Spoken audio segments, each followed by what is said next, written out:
పూజ చేయడానికి ఏమన్నా కరెక్ట్ సమయం అనేది ఏమన్నా ఉందా?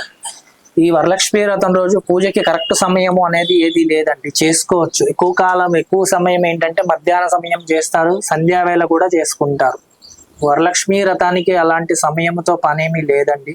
ఎందుకంటే శుక్రవారం కాబట్టి చాలా విశేషమైన రోజు.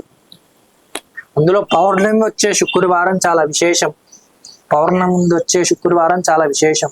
అమ్మవారికి ఎన్ని రకాల నైవేద్యాలు పెట్టచ్చు? అమ్మవారికి ఎన్ని రకాల నైవేద్యాలు అంటే మన యథాశక్తి పెడితే గనక దద్దోజనము, పులిహార, కట్టి పొంగలి, చక్కెర పొంగలి, గారెలు, బూరెలు, నెక్స్ట్ శనగలు, మన ఇష్టం ఏవైనా పెట్టుకోవచ్చు, యథాశక్తితో చేయొచ్చు. అమ్మవారిని ఎలా అలంకరించాలి?